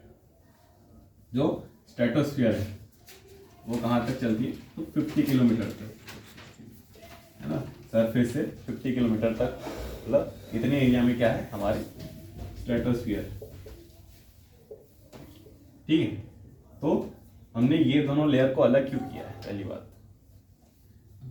टेम्परेचर पार्टिकल्स अलग होते हैं टेम्परेचर स्ट्रेटोस्फियर में। नहीं तो जहाँ तक कन्वेक्टिव करंट जा पा रहा है, मैंने जो कन्वेक्टिव करंट बताया कि जहाँ तक जा पाते हैं, है ना, जो कन्वेक्टिव करंट यहाँ से ऊपर जा रहे हैं ना, वो कन्वेक्टिव करंट जहाँ तक जा पा रहे हैं तो वो पहली लेयर हो जाती है अपनी कौन सी, ट्रोपोस्फियर। उसके बाद कन्वेक्टिव करंट ऊपर नहीं जा पाते, है ना, उतनी एनर्जी होती है उनके पास। तो वो जो हमने लेयर बांटी वो कौन सी हमारी ट्रोपोस्फियर, और यहाँ पे हमारा एक ट्रोपोपॉज आ जाता है कि वहाँ पे ट्रोपोस्फियर हमारा क्या हो गया, खत्म हो गया। उसके बाद आता है हमारा स्ट्रेटोस्फियर, जिसको हम ओजोनोस्फियर भी बोलते हैं। क्या बोलते हैं? ओजोनोस्फियर या केमोस्फियर भी बोलते हैं, दो और नाम है इसके, केमोस्फियर और ओजोनोस्फियर। ठीक है, क्यों? क्योंकि यहाँ पे क्या मिलता है हमको, ओजोन मिलता है। ठीक है, तो पहली बात तो ये कि जैसे मैंने बताया कि नॉर्मली टेम्परेचर में क्या चेंज आना चाहिए, जैसे जैसे हम वर्टिकली अपवर्ड जाते हैं तो टेम्परेचर क्या होना चाहिए, डिक्रीज होना चाहिए। ठीक है, तो पहली लेयर में तो होता है कि जैसे जैसे हम हाइट में क्या जा रहे हैं, ऊपर जा रहे हो, तो टेम्परेचर क्या हो रहा है, डिक्रीज हो रहा है। लेकिन स्ट्रेटोस्फीयर में क्या होता है कि टेम्परेचर इंक्रीज होने लगता है, उल्टा हो जाता है। तो ये दूसरा रीजन है कि हमने दो लेयर्स में बांटा हुआ है। पहला रीजन है कि कन्वेक्टिव करंट वहां तक नहीं पहुंच पाते तो उसको पहली लेयर मान लिया। लेकिन दूसरा रीजन है कि क्या है कि जैसे ही ट्रोपोस्फियर खत्म होता है तो स्ट्रेटोस्फियर में क्या होता है, टेम्परेचर इंक्रीज होना शुरू हो जाता है। तो पहले तो कुछ किलोमीटर तक वो क्या रहेगा, कांस्टेंट रहेगा, फिर इंक्रीज होना शुरू कर देगा। ठीक है, तो जहां तक कांस्टेंट रहता है इसको हम क्या बोलते हैं, ट्रोपोपॉज, क्योंकि वहां पे टेम्परेचर पॉज हो गया है ना, एक सर्टेन कांस्टेंट हो जाता है टेम्परेचर, फिर धीरे धीरे बढ़ने लगता है, इंक्रीज होने लगता है। तो इंक्रीज क्यों हो रहा है? क्योंकि क्या होता है कि जो ओजोन है, तो ओजोन आप मान के चलो तो 45 किलोमीटर मतलब 50 से मतलब यहाँ तक पूरी ओजोन ही ओजोन है। ठीक है, O3 O3 O3 O3।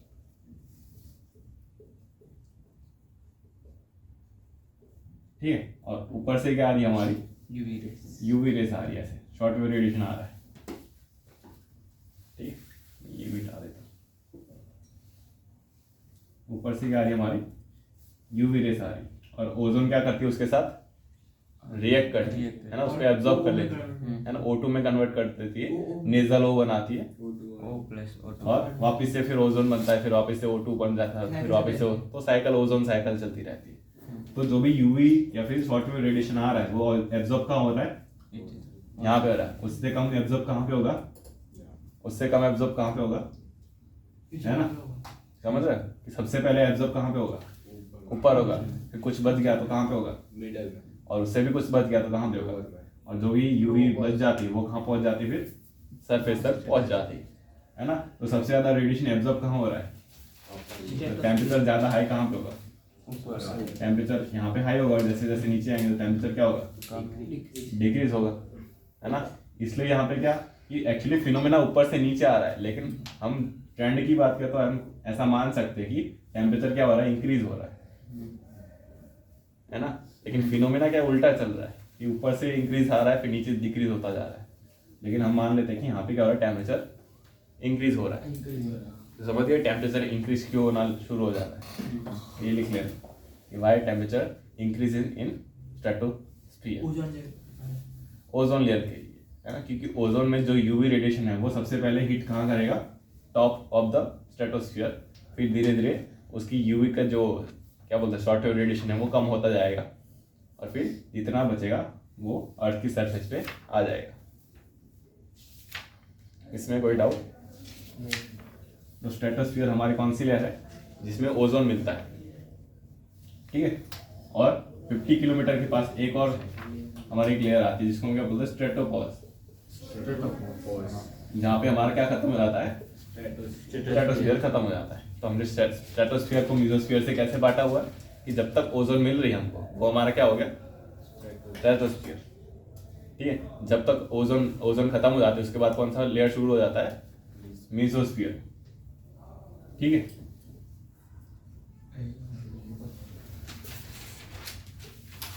समझ गए कि जब तक हमको ऑक्सीजन मतलब ओजोन मिल रहा है तब तक हमारा क्या चल रहा है, स्ट्रेटोस्फीयर चल रहा है।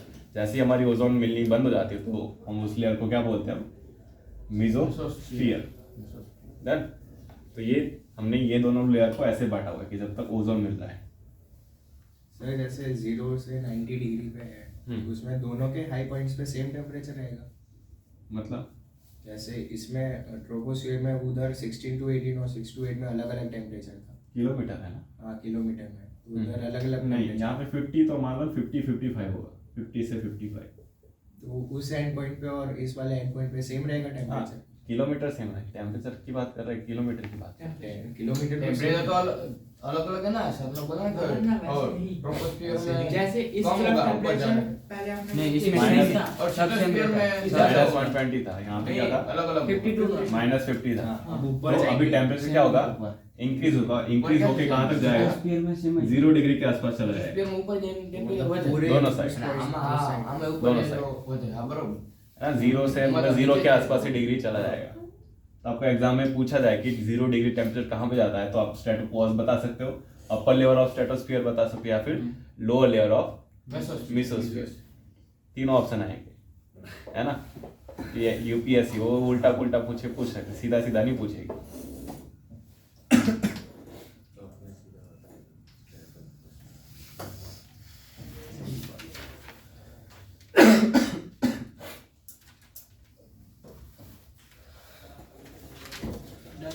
डन? समझ गए? तो ये लिख लेना कि 0 डिग्री टेम्परेचर होता है कहाँ पे? स्ट्रेटोपॉज के आसपास। और स्ट्रेटोपॉज में भी टेम्परेचर अब क्या होगा? कांस्टेंट रहेगा कुछ किलोमीटर तक, फिर वापस से क्या होगा? डिक्रीज होना शुरू कर देगा, क्योंकि नॉर्मली क्या होना चाहिए? डिक्रीज होना चाहिए। तो नॉर्मल ट्रेंड वापस से शुरू हो जाएगा। ठीक है, अब मैं ओजोन की बात कर रहा था, तो ओजोन में अभी होल देखने को मिला है, जैसे हमने अभी देखी थी पीडिया, है ना? तो कहाँ पे मिलता है हमको ओजोन का होल? तो दोनों पोल्स के पास, यहाँ पे और यहाँ पे। ज्यादा बड़ा होल कहाँ पे है? तो एंटार्क्टिका में है। तो ऐसा क्यों? तो कोविड के कारण वो कहना कवर हो गया ना? नहीं हुआ, हो गया कौन सा सर। idea? वो तो ऐसे ही फेक व्हाट्सएप पर पड़ा हुआ, पूरा नहीं होता, सालों लगते हैं। न्यूज नहीं पड़ी होगी ना? थोड़ा कवर हुआ होगा। नहीं, थोड़ा हाँ सर, कवर हुआ है वैसे। नहीं, कोविड में गाड़ियां कम हो गई चलना तो नहीं हुआ ना। अमेरिका की वेदर थी। अरे वो तो ऐसे ही बोलते रहते हैं, नहीं हुआ है। उसने तो खुद की गोली भी मरवाई। ठीक है, तो इन पोल्स पे क्यों हो रहा है? क्वेश्चन हमारा वो नहीं आएगा कि हो रहा है कि नहीं हो रहा है, लेकिन यहाँ पे क्यों हो रहा है? क्वेश्चन यहाँ से बन सकता है, वाई पोल्स पे? वहाँ जहाँ पे कोई बर्फ रहता नहीं है, इतना। बर्फ है ठंडा है तो वहाँ ज्यादा। इसलिए। अरे ठंडा है क्या? वहाँ पे कोई रहता नहीं, पॉल्यूशन नहीं है। तभी तो ठंडा है। तो पॉल्यूशन नहीं है तो वहाँ पे तो नहीं होना चाहिए ना? बर्फ है उस CFF हाँ? बर्फ है उधर तो ज्यादा। क्या हुआ हुआ? तो जो यूवी रेस डायरेक्ट रिफ्लेक्ट होती है फिर से। हम्म? यूवी रेस होती है डायरेक्ट फिर से रिफ्लेक्ट होती है। बर्फ है तो लेकिन पहले तो ये ओजोन लेयर आएगी ना, एटमॉस्फेयर तो बदल सर कुछ हुआ। एटमॉस्फेयर तो सेम ही है। उधर ऑक्सीजन कम होगा तो O3 नहीं बन पा रहा। अरे ऐसे नहीं बताया, ऐसा नहीं बताया। एटमॉस्फेयर बदल सर तू। बर्फ में सांस भी फूलती है। कहाँ फूलती है? ठंड लगती है वो। ठंड लगने सांस भी से फूलती है। वो तो हमारा डिक्रीज होता है टेम्परेचर शरीर का, इसलिए होता है। हाँ, उधर भी तो टेम्परेचर डिक्रीज ही तो होता है। ऑक्सीजन तो होता ही है, लेकिन हम ले नहीं पाते। हम नहीं ले पाते, वो और बात अलग है। हमारे में इतनी ज्यादा- बताओ, पता चल रहा है? नहीं, कल ढूंढ के लाना। इतना सिर्फ थोड़ा रिसर्च करो कि अरे क्यों। अभी कर लेते हैं। अभी नहीं, कल। अरे क्योंकि वो कल- गूगल कल वाला इसको नहीं आज है। करो, आज करो, सब करो। ऐसे नहीं कि आपको एक हमें गूगल में report मिल जाएगा पढ़नी उसका होती आंसर, है। उसके लिए पढ़ना पड़ेगा पूरा, रिपोर्ट पढ़ो है ना? ना सर। उसके पीछे आप के बोलते रीजन तो ढूंढो। कर एक रीजन नहीं होता ना कोई भी पूरी चीज का। dominant। कोई भी ग्लोबल फिनोमिना होता है तो उसके लिए एक फैक्टर रिस्पॉन्सिबल नहीं होता, मल्टीपल फैक्टर्स होते हैं। तो ऐसे कौन से फैक्टर्स है जिससे एंटार्क्टिका में होल्स बन रहे हैं या फिर आर्टिक सर्कल पे होल बन रहा है? Combination of human activities and unique नहीं, कौन सी ह्यूमन वो- एक्टिविटीज, कौन से मेट्रोलॉजिकल फिनोमिनास, वो ढूंढो ना एक cold factor. And strong winds होती है इधर। हाँ, तो उससे क्या होगा बता? जो पोलर स्ट्रेटोस्फेरिक क्लाउड्स बनाते हैं। हाँ, तो वो क्या होता है? क्लोरीन है। आइसोलेट पोलर एयर को आइसोलेट करते हैं वो स्ट्रेटोस्फेयर। मुझे समझ में आया? समझा? वही मैं बोल रहा हूँ, समझ क्या हो कि कल क्या होता है, क्यों होता है ना? वीडियो देखो, यूट्यूब पे काफी सारे वीडियोस होंगे, तो आपका मतलब इंटरेस्ट जगाओ कैसा क्यों होता है ना? दुनिया तो अपनी है, बचानी हमको। क्यों बचा नहीं? नहीं बचानी। ये देखिए इंस्टाग्राम में क्यों जाना है आर्मी में? हाँ, भाई क्यों तू जाना है? कहे मत जो अपने देश को बचाए, तो दुनिया देश को दुनिया में नहीं है। वो छोटे छोटे बच्चे दुनिया खत्म होगी तो देश का अच्छा भाई तू ना जो देखा तू ये ना जो तो भाई नहीं जाता मुझसे। नहीं, बच्चे तो अपने ही है, क्या करें। अपना काम बंदा भाड़ में जाए जनता। बिजनेस में होता है। बच्चे जल्दी आ सच्चे गया। नहीं होते हैं। अरे ज्यादा ही जल्दी यहाँ कैसे भटक गया? भटक गया। ठीक है, कल डिस्कस करेंगे ओजोन की लिए, ओजोन का होल इतना बड़ा कैसे है और अभी तक हील हुआ है कि नहीं हुआ, नहीं हुआ। है ना। नहीं हुआ तो क्यों नहीं हुआ, इसके लिए हमने क्या क्या किया है, इंसानों ने कौन सी मीटिंग की है, वो भी ढूंढ के लाना। 1987 में लगभग एक मीटिंग करी थी। अपन कई मीटिंग હતી બધું શોધી લેવાનું કાલે, है ना। तो તમને याद रहेगा, તમે રિસર્ચ કરશો એટલે તમને याद રહેશે પછી આખી सही જિંદગી। बात। जीडी हाँ, तो હું बताई દઈશ, તમે તો આમ સાંભળી લેશો સારી। वो तब अब देखो क्या होता है, जो मेमोरी बनती है ना हमारी, मेमोरी कैसे बनती है आपको पता है? खुद की रिसर्च। हाँ? नहीं, अरे वो वाली अरे वो मैं आपकी यादें कैसे बनती है, मतलब आपको कोई चीज याद कैसे रह जाती है, है ना। जो काफी हम सारी देखते हैं वो याद रहता है। देखते तो पूरी दुनिया को है। Visions होता है तो जब imagination डर तू अगर बस में जा रहा है ना, पूरी बस राइड है तो सब याद रखता है, तो बस की नहीं याद, कुछ कुछ यूनिक एक्टिविटी कुछ होता है तो याद रहता है, वो कुछ क्या कैसे होता है, तो जो हमारे हमारे रिलेटेड होता है हमारे वो सब याद रहता है। मन में इमोशन जागते हैं ना, या तो गुस्सा हो गया, या फिर प्यार हो गया, या फिर रोना आ गया, मतलब सैड हो गए, तो इमोशन जब जागेंगे ना माइंड के अंदर, तो ये चीज यादें रह जाती है ना। कोई भी यूनिक चीज, मतलब कोई अधूरी चीज हो जाती है ना, वो भी याद रह जाती है हमारी। ओके, इसलिए मुझे पता है नहीं, मुझे इमोशन ही नहीं है। 200 रुपए में इतना बढ़िया जोक मार गया भाई। लाओ। ठीक है। तो अगर खुद रिसर्च करोगे तो फिर ऐसे याद आएगा, अरे ऐसे कैसे, जैसे जैसे आप इंटरेस्ट लगाओगे ना तो ही याद रहेगा, बिना इंटरेस्ट के पढ़ोगे तो कुछ याद नहीं रहने वाला है। यहाँ जा मारना इसलिए तो याद नहीं रहा। हाँ, वाइट वही तो। चलो पेन में दूसरी है पेन, पेन चेंज हो रहा है। 50 थोड़ा कम आज इंक नहीं, पेन चेंज। पेन चेंज कर देते हैं। मार्कर मिल गई। अबे नहीं मार लेके तो आया था 28 रुपए। दो है। ठीक है, तो अब तीसरी लेयर की बात करते हैं जो है हमारी मीसोस्फीयर। तो मीसोस्फीयर को हमने इस लेयर से कैसे बांटा हुआ कि जब तक ओजोन नहीं मिलता उसको हम क्या बोलते हैं, मीसोस्फीयर बोलते हैं। और ये वो कितने किलोमीटर तक आती है हमारी, 85 किलोमीटर तक। ठीक है, और 80 to 85 किलोमीटर, 0 से 80 to 85 किलोमीटर एक और हमारी लेयर आती है जिसको हम क्या बोलते हैं, होमोस्फीयर, है ना। हाँ। क्या हुआ? दूसरा ही बनाना नहीं, अब तो ऊपर ही जाएंगे ना, अब तो नीचे थोड़ी जाना है। ट्रोपोस्फीयर में आता है ना, हाँ? होमोस्फीयर तो ट्रोपोस्फीयर में ही आता है। होमोस्फीयर ट्रोपोस्फीयर में आता है।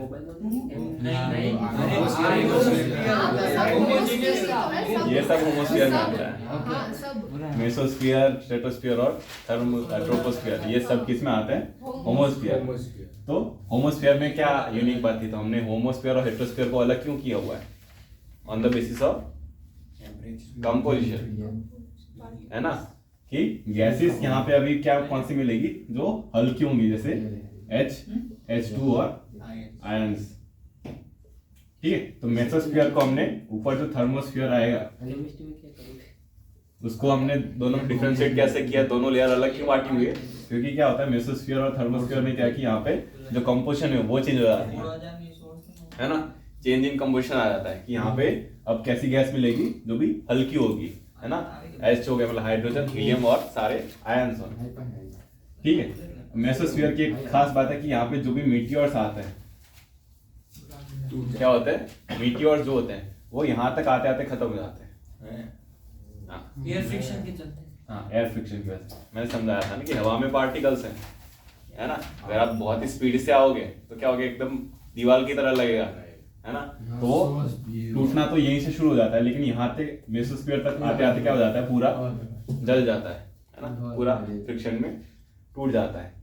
तो आपको ये याद रखना है, मीटियोर कहाँ तक मतलब कौन सी लेयर में खत्म हो जाते हैं, मीसोस्फीयर में खत्म हो जाते हैं, है ना।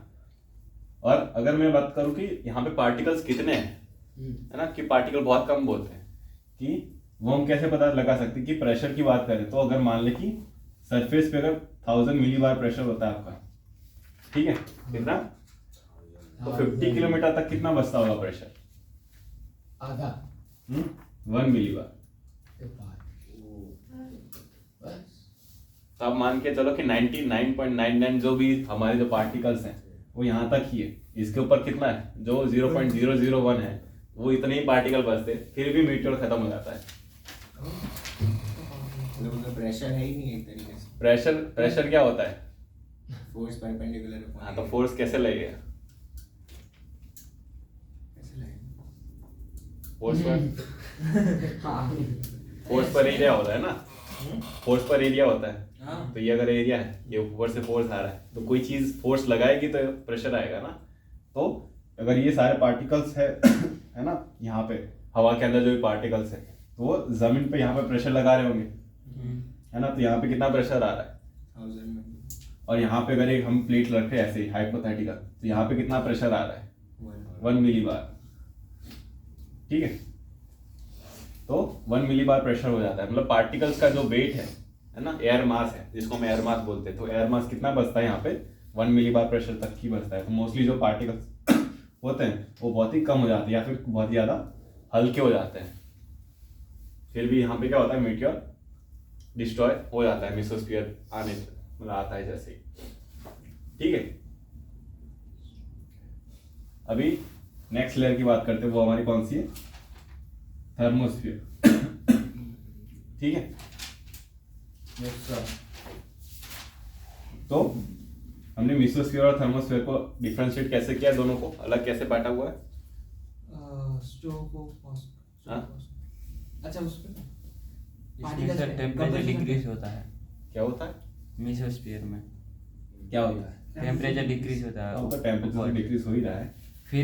फिर हाई हो जाता है थर्मोस्फीयर में, थर्मोस्फीयर में क्या हो रहा है? टेम्परेचर इंक्रीज होता है। इंक्रीज होने लगता है और फिर एटमॉस्फेयर में इंक्रीज होता ही चला जाता है। ठीक है, तो टेम्परेचर इतना ज्यादा हाई क्यों हो रहा है यहाँ पे? कोई पार्टिकल्स ही नहीं, वो उसको रेडिएशन को तो पार्टिकल नहीं है तो रेडिएशन को एब्जॉर्ब ही नहीं कर पाएंगे, तो डायरेक्ट रेडिएशन लगेगा, है ना। डायरेक्ट सूरज की डायरेक्ट गर्मी लगेगी तो क्या हो जाएगा? गर्म हो जाएगा, बहुत ही ज्यादा गर्मी होगी वहां पे, है ना।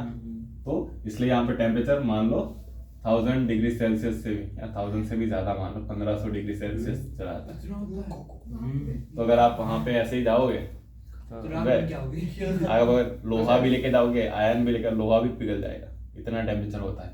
इसलिए मैंने बताया कि यहाँ पे आयंस मिलते हैं आपको, है ना।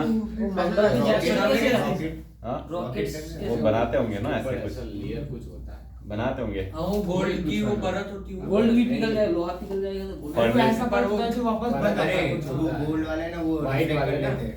वाइट कोई ना कोई मटेरियल से बनाते होंगे। फर्नेस थोड़ी पिघल जाता है अपना।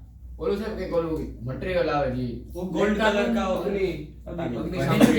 Perforated- और पूरा रॉकेट ही जाता, पूरा रॉकेट ही जाता ना। रॉकेट का सिर्फ ऊपर का हिस्सा जाता है, ऊपर जाता ही, नीचे का जो होता है वो तो नीचे आ जाता है वापिस।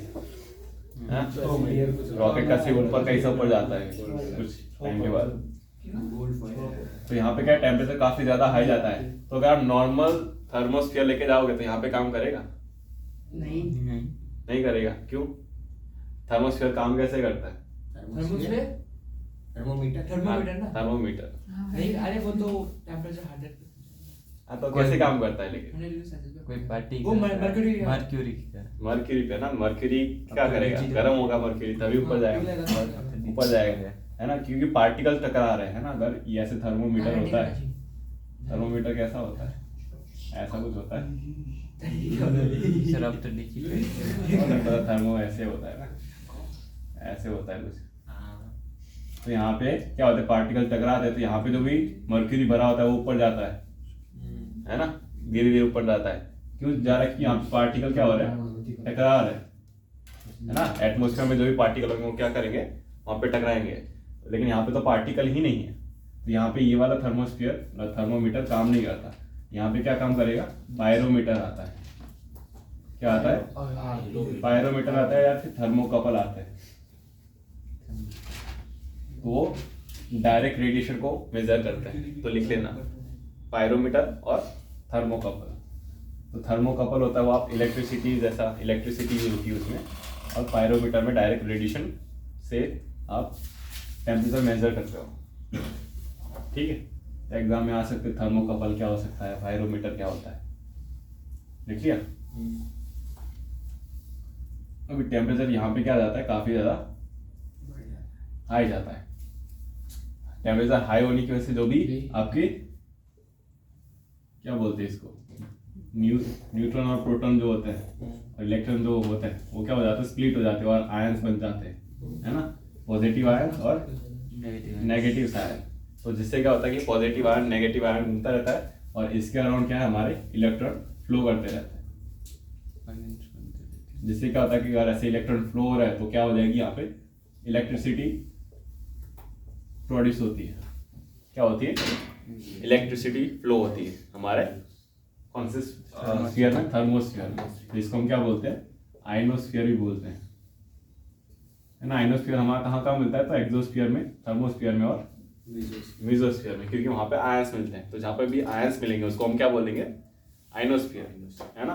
तो मोस्टली वो हमारा थर्मोस्फीयर में के अंदर ही है, लेकिन कुछ उसका हिस्सा एक्सोस्फीयर में भी मिलता है और कुछ हिस्सा इसका मेसोस्फीयर में भी मिलेगा, ठीक है।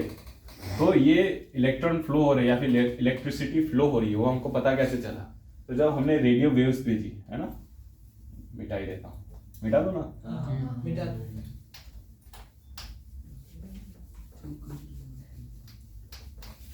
अरे कौन दिल जोड़ रहा है भाई,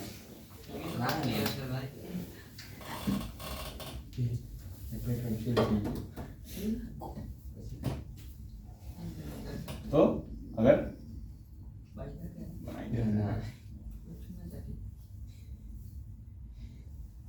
है ना, यहाँ पे अगर जो भी इलेक्ट्रॉन फ्लो होंगे ऐसे, तो अगर यहाँ पे ट्रांसमिटिंग टावर है तो यहाँ से हमने जब रेडियो सिग्नल भेजे तो वो क्या हो गए, रिफ्लेक्ट हो गए, है ना। तो यहाँ पे जो रिसीविंग टावर था उसने उसको कैच कर लिया और फिर हम बातें जो कॉल पे बात करते हैं, फिर हमारा जो डिश एंटीना चलता था हिला देते, आपने हिलाया होगा कभी, है ना, ऊपर नीचे किया होगा, सिग्नल नहीं आ रहा, सिग्नल नहीं आ रहा, क्यों नहीं आ रहा, क्योंकि अगर यहाँ पे बादल आ गए बीच में तो नहीं आएगा सिग्नल, सिग्नल ब्लॉक हो जाएगा, है ना। तो हमारी जो यहाँ पे आइनोस्फीयर है उसकी वजह से हमको जो बातें होती है या फिर रेडियो जो चलता है वो किसकी वजह से चलता है, इंटरनेट नहीं, इंटरनेट तो ओशन के अंदर है, उसकी केबल्स होते हैं, फाइबर केबल्स होती है, वो जो अपना इलॉन मस्क का जो सैटेलाइट वाला इंटरनेट है वो अलग है, टीवी बाकी मोस्टली फाइबर से चलता है। हमारा जो ओशन में बहुत ज्यादा बड़ी बड़ी फाइबर्स लगी हुई है, वो तो सैटेलाइट्स होते हैं। बाकी जो आपके कॉल्स होते हैं ना, कॉल्स होते हैं या फिर रेडियो चलता है या फिर जो डिश एंटीना चलता है वो इसकी वजह से चलता है। एसएमएस भेजना होता है, हाँ, एसएमएस भी इस पे चलेगा, ठीक है। तो जो भी डेटा होगा ऊपर जाएगा फिर रिफ्लेक्ट बैक होके नीचे रिसीविंग टावर होगा, और जो हमारे हाथ में छोटे छोटे मोबाइल होते हैं तो वहाँ पे वो फिर सिग्नल भेजेगा, है ना। सेम उल्टा होगा, अगर यहाँ से किसी ने इधर मैसेज दिया पहले इधर जाएगा, इधर जाएगा, इधर जाएगा, फिर यहाँ पे जो भी छोटे छोटे रिसीवर्स होंगे उस पर जाएगा, समझे।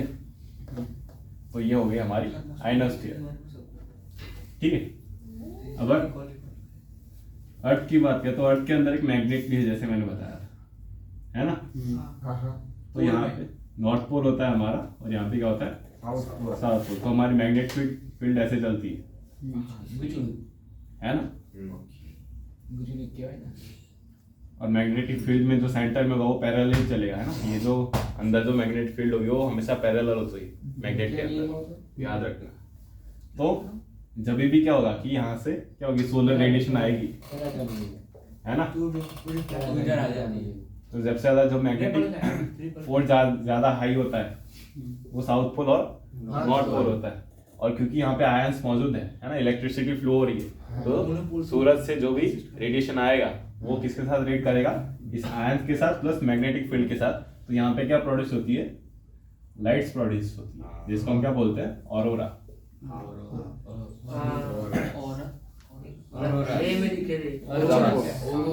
ग्रीन कलर की, ब्लू कलर की लाइट, ये सब होता है जो 2023 में सर लेक में लेह लद्दाख में दिखे, इंडिया में भी दिखे, लद्दाख में, इंडिया पूरे इंडिया में दिखे, लद्दाख, ठीक है। तो ये ऑरोरा मिलती है, ठीक है। और ये ऑरोरा कैसे चेंज होती है, जैसे लद्दाख का कैसे आ गई, जैसे मैंने बताया कि कहाँ पे मिलेगी आपको, नॉर्थ पोल और साउथ पोल तक ही मिलती है, लेकिन हमको लद्दाख में भी मिल गई, दिख गई। तो ऐसे क्यों दिखा वो जब मैं सन के बारे में पढ़ाऊंगा तब मैं बताऊंगा। अरे आता क्लास करते नंतर पढ़ना ठीक है, अभी इतना दिमाग में क्या बोला? हाँ हाँ ठीक है कुत्ते का फोन है ठीक है, तो यहाँ पे लाइट्स कैसे आ जाती है, क्योंकि यहाँ पे क्या है, पहले तो इलेक्ट्रिसिटी फ्लो हो रही है, प्लस मैग्नेटिज्म भी चल रहा है, प्लस बाहर से रेडिएशन आ रहा है, तो तीनों चीजें जब रिएक्ट करती है तो क्या करती है, लाइट प्रोड्यूस करती है, जिसको हम क्या बोलते हैं, ऑरोरा।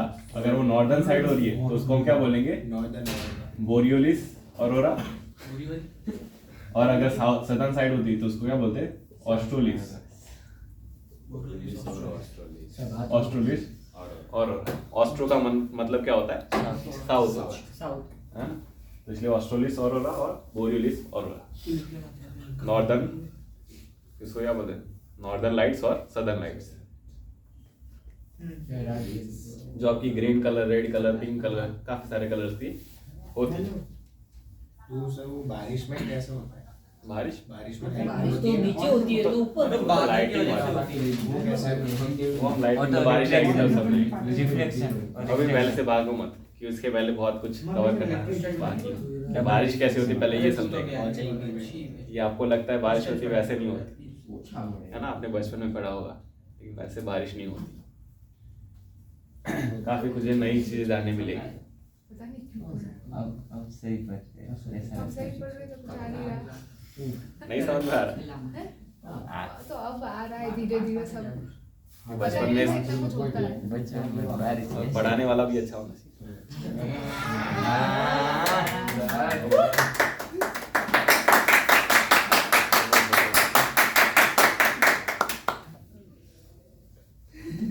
सब कनेक्ट करके पढ़ा। टाइमलाइन की सीक्वेंस की तरह जाएंगे, धीरे धीरे जाएंगे, ज्यादा भागने का नहीं। जब भी टॉपिक आएगा सारे डाउट्स क्लियर होते जाएंगे आपके। जैसे मूवी की तरह समझो कि सारे प्लॉट्स आ रहे हैं, लास्ट तक कुछ समझ में नहीं आएगा, इसीलिए लास्ट वाला प्लॉट आ गया, सब कनेक्ट हो जाएगा।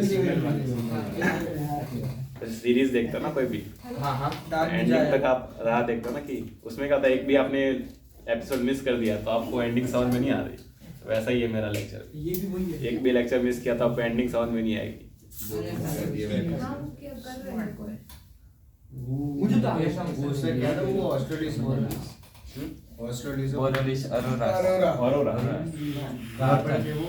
एक नॉर्थ में बोरियोलिस नॉर्थ में और ऑस्ट्रेलिस अबे northern hemisphere, north pole north pole पे और साउथ पोल पे। नॉर्थ में बोरोलिस, साउथ में एस्ट्रोलिस। अच्छा वो गलत है। मुझे जो समझ आया वो आज का समझ में आया, आ गया। नहीं सब खत्म होगा उसके बाद समझ में नहीं आएगा ना, काफी कुछ है जिससे। फिर जब मैं क्वेश्चन कराऊंगा तब कुछ भी समझ में नहीं आएगा। फिर इसके क्वेश्चन करा देना। हाँ? अभी तो स्टार्ट ही नहीं किया मतलब ये मैंने। लेयर्स खत्म इसमें क्वेश्चन कैसा आ रहा है? क्वेश्चन कैसा आ रहा है? क्वेश्चन कुछ वो भी बन देख सकता है। पता चलेगा। यूपीएससी जो इसमें कौन सी पूछती है लेयर हो सकती है, ऐसा कुछ कुछ भी पूछ सकती है, मतलब लेयर के नाम पूछ सकते हैं, है ना, अपर मिजोस्फीयर, लोअर मिजोस्फीयर, मिडल मिजोस्फीयर। आपको पता ही नहीं चलेगा कि क्या था ये, सीधा सीधा नहीं पूछेंगे वो, पूछ लेंगे कि 0 डिग्री सेल्सियस कहाँ पे जाता है, अपर मिजोस्फीयर, लोअर मिजोस्फीयर, अपर स्ट्रेटोस्फीयर, है ना, स्ट्रेटोपॉज, मिजोपॉज, या फिर ऑल ऑफ द अबव, और ओनली 3, ओनली 2, ओनली 1। ऑप्शन अगर ऐसे आ गए, तीनों और 4-5 ऑप्शन दे दिए, और फिर उसमें भी ऑप्शन दिए कि ओनली 1, ओनली 2, ओनली 3 करेगा, या फिर नन ऑफ दी, क्या करोगे? तो ये आपको परफेक्ट पता होना चाहिए कि कौन से राइट है। अंदाजा नहीं होना चाहिए आपको, एक परफेक्ट आइडिया होना चाहिए। थर्मोस्फीयर खत्म, आ गया समझ में? कोई डाउट? थर्मोस्फीयर के अंदर उसके बाद जो आखिरी लेयर आती है वो कौन सी होती है? एक्सोस्फीयर। इसके अंदर इतना कुछ खास है नहीं कि वो एक्सोस्फीयर है, मतलब लास्ट वाली लेयर है जो हमारे स्पेस के साथ मर्ज हो जाती है धीरे धीरे, है ना, तो उसकी कोई एंड नहीं है, मतलब एंड और उसका स्टार्ट नहीं है। ये हम किसका लिखता है, इसी का ना रेडिएशन, मैग्नेटिक वेव्स और इलेक्ट्रिसिटी। उसमें कुछ खास है नहीं। मतलब मोस्टली वो सारी आखिरी लेयर है, उसमें क्या होता है कि जो भी होता है वो मिक्स हो जाता है स्पेस के साथ। कुछ है इसमें और कुछ है क्या? रेस्ट्रीम हो गई, ये हो गया।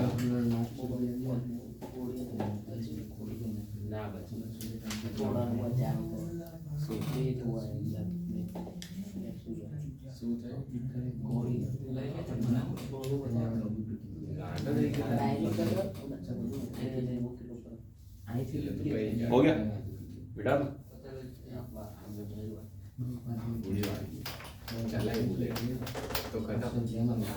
इतनी स्पीड से मुझे टावर पे तारा फोन मुझे ना सुन रहा था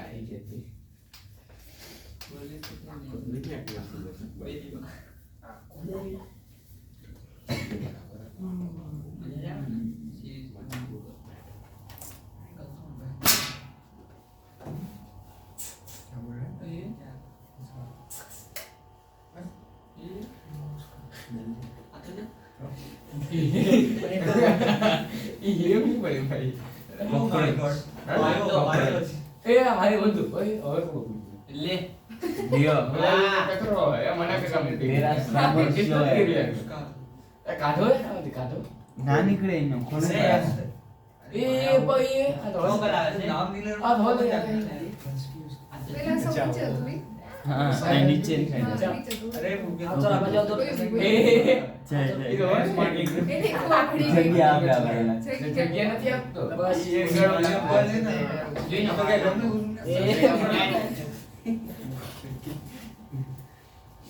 दिख रहा है ये? ए विचार कर આપણે પ્રોજેક્ટ માં બંધ हम રાખીએ तो फोटो क्या को बात कर खा अरे इसको थोड़ा बीच में लाओ। किसको? प्रोजेक्टर हाँ क्या कर रहे ओ वो बच्चों है अरे वो एकदम कोने में है। स्ट्रेट कर बेटा हाँ स्क्वायर रेक्टेंगल है चलेगा ठीक है हाँ तारा ठीक है, दिख रहा है आपको ये फिगर? हाँ वो तो इसमें वही हाइट के हिसाब से और दिखा हुआ है कि 0 से पहले तो आपका पोलर ट्रोपोपॉज आएगा, है ना? फिर आएगा आपका इक्वेटोरियल ट्रोपोपॉज जो आपका 16 से 18 किलोमीटर होगा। फिर आएगा आपका स्ट्रेटोपॉज जो आपका होगा 50 किलोमीटर तक। ठीक है, तो जो भी आपके प्लेन्स उड़ेंगे वो कहाँ पे होंगे? स्ट्रेटोपॉज के ऊपर उड़ेंगे, है ना? उसके बाद आएगा आपका मिसोस। तो मैं तो वही बोल रहा था क्या? प्लेन मिसोस्फीयर में उड़े ट्रोपोस नहीं, ट्रोपोपॉज इसमें उड़ेंगे, ट्रोपोस्फीयर में। अच्छा, मैंने उल्टा बोल दिया ना। इधर ट्रोपोपॉज के ऊपर उड़ेंगे, मिसोस्फीयर में नहीं उड़ेंगे। ठीक है, फिर आएगा आपका मिसोपॉज और यहाँ से हमारा क्या शुरू हो जाता है? हेटेरोस्फीयर शुरू हो जाता है, जिसके अंदर आपको आइनोस्फीयर में ऑरोरास मिलते हैं। फिर हेटेरोस्फीयर में, क्योंकि वहाँ पे पार्टिकल काफी कम होते हैं, सैटेलाइट जो भी होती है हमारी जियो स्टेशनरी सैटेलाइट्स, वो कहाँ पे होती है? यहीं पे होती है। और लोग क्या भाई ऐसा ऐसा कर रहे हैं? वो कीड़ा है वो कॉकरोच ने खाया हुआ है। वो भी अरोरा के अंदर वो भी तो डिस्ट्रीब्यूशन चिकन खाता है मांस डिस्ट्रीब्यूशन ऑफ एयर कैसे कि ऑक्सीजन और नाइट्रोजन यहाँ पे कम मिलता है, यहाँ पे हाइड्रोजन और हीलियम ज्यादा इसमें तो मिलता है। जानवर हाँ जानवर है वो ठीक है, तो आप क्या हम जानवर ये वाली फिगर आप बना लेना, एक राशि रहा है जनावर ये वाली फिगर आप बना लेना, जिसमें क्या है कि यहाँ पे टेम्परेचर लिखा हुआ है, यहाँ पे क्या है? हाइट लिखी हुई है। टेम्परेचर कैसे वेरी कर रहा है?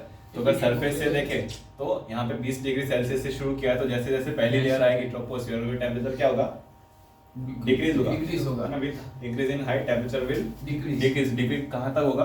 तो -60 या फिर -120, है ना? -80 से -120 तक डिक्रीज होता है। फिर वापस से थोड़ा सा कांस्टेंट रहता है ट्रोपोपॉज पे ना। ट्रोपोपॉज के बाद थोड़ा सा क्या रहेगा? कांस्टेंट रहेगा। फिर वापस से इंक्रीज होगा स्ट्रेटोस्फीयर में, और वो कहाँ तक जाएगा? 0 डिग्री सेल्सियस तक जाएगा, है ना? फिर वापस से कांस्टेंट होगा, फिर वापस से क्या होगा? इंक्रीज होना शुरू होगा, डिक्रीज होना शुरू होगा। और सबसे जो नेगेटिव मतलब क्या बोलते हैं, सबसे कोल्डेस्ट जो टेम्परेचर जाता है, लोएस्ट टेम्परेचर, वो कौन सी लेयर पे जाएगा? मेसोपॉज पे जाएगा, या फिर अपर लेयर ऑफ मेसोस्फीयर या फिर लोअर लेयर ऑफ थर्मोस्फीयर। ठीक है, तो यहाँ पे फिर मेसोपॉज पे थोड़ी देर कांस्टेंट रहेगा, फिर वापस से इंक्रीज होकर बहुत ज्यादा इंक्रीज हो जाएगा फिर। ठीक है, तो ये वाली फिगर बनवा लो। इस तरह आपको प्रेशर भी दिखा हुआ है, जैसे यहाँ पे 1000 मिलीबार है अपने सरफेस, है ना? जिसको 1 आपको एटमॉस्फेरिक प्रेशर बोलते हैं, 1000 मिलीबार। उसके बाद 10 किलोमीटर जैसे आप जाते हैं तो कितना हो जाता है? ये red line temperature temperature increase decrease increase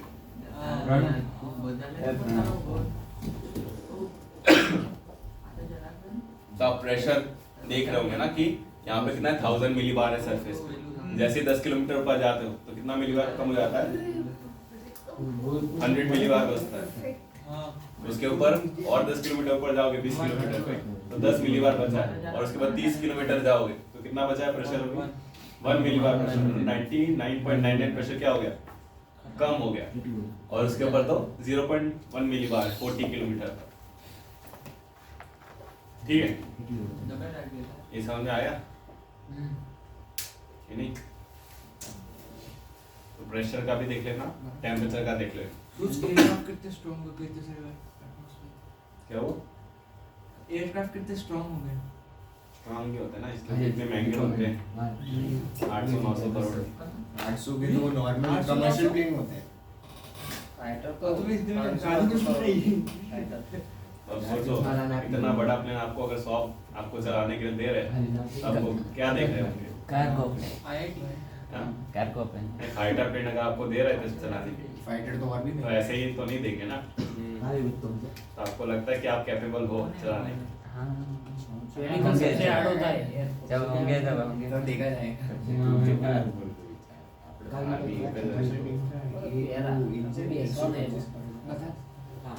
हो गया ना कुछ है इसमें?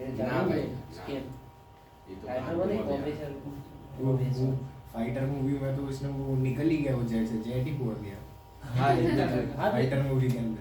ऐसा थोड़ी होता मूवी है वो बनता है। मूवी है। मूवी है चलो नहीं कर सकते हो। हाँ तो तो पूछा होगा ले लीजिए फिर और VFX का पूछा होगा ले लीजिए आप अपना ले लीजिए। अरे और VFX तो कोई Ranks की बात नहीं, वो तो उसके अंदर गिरा दिया उसने जाके पूछ के। नुकसान दूसरे वाले का हो ना, वही बहुत है। उसको मारने के लिए वो जेट ही भिड़ा दिया। चिनू वो सिर्फ VFX के लिए अच्छा लगता है। चिनार हाँ, चिनार वो फाइटर मूवी देखी है? गाली देता है यार, टाइम ही नहीं मिल रहा अरे बड़े लोग टाइम कहाँ से मिलेगा? फाइटर 3 घंटे की है ना। ना ना ना ना तो 2.5 मैं भी फाइटर दो बार देखी। अरे यार मैंने एक बार करके मैंने बोर हो गया फिर। हाँ भाई बेकार है। भी बस हो गया अब। मैंने देखी नहीं, अच्छी है। ठीक था नहीं देखनी चाहिए उससे इसलिए मैं नहीं देखता। फुल उसका वाइड वो है बस। बालाकोट वाले का थोड़ा, पुलवामा वाले का थोड़ा सा रेफरेंस लिया है। देखिए वो भी बकवास इससे है, अच्छा उसमें तो भी कुछ वो उखाड़ा नहीं है उन लोगों उससे ने। अच्छा एक शॉर्ट मूवी है यूट्यूब पे, वो देख लेंगे, वो ज्यादा अच्छी है। वो बालाकोट के ऊपर ही है, शॉर्ट मूवी सर्च करना। हाँ शॉर्ट मूवी अच्छी होती वो है। एक रणनीति है, फटाफट काम बता। रणनीति बालाकोट के ऊपर। खत्म हो पूरी गई। टीम तो एमा- मूवी नहीं, एमा- मस्त story बना 15 मिनट की शॉर्ट मूवी है। वही मस्त वो सालों में ना, मुझे पता नहीं होता है। वो देख लिया ना। नहीं मतलब मोटे एक्टर है सॉरी क्या नाम था, मैं देख लेता हूँ। हमारे देशी गर्ल्स में रहने वाले बाबा स्टोरी ने दीपिका ने स्टोरी बताई है अपना एना वो वाले माता है ये सेट करा ने तू फुल वाइड एक बता एंड रन। हाँ हाँ एंड रन रेडी 6 मिनट की है ना। लव स्टोरी इतने तो प्रपोज मत खबर है लगाओ तो इसमें आवाज अच्छा नहीं है। नहीं आता आवाज हॉरर मूवी जो मैं कल स्पीकर लेके आऊंगा उसमें बताएंगे। गीत तो आवाज हुई हाँ एक लगी को मजा साड़ी हम कल देखना, मैं स्पीकर लेके आऊंगा। 6 मिनट की लंबी भी नहीं है, काफी बढ़िया बनाई है। 6 मिनट की मूवी प्रेम आता शॉर्ट मूवी मर्डर मर्डर था ये ना को फोकस करो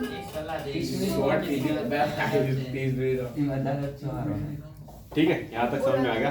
कोई डाउट? अबे दिखाना वो सर कल का जीडी का क्या हुआ? कोई नहीं बोला, कल का जीडी का तुमको बताया। उसको ही दिखाना क्या हुआ? यार, आपको आपने बोला है कि कल हम बताएंगे। हाँ कल बताएंगे। करनी यार जीडी वापस।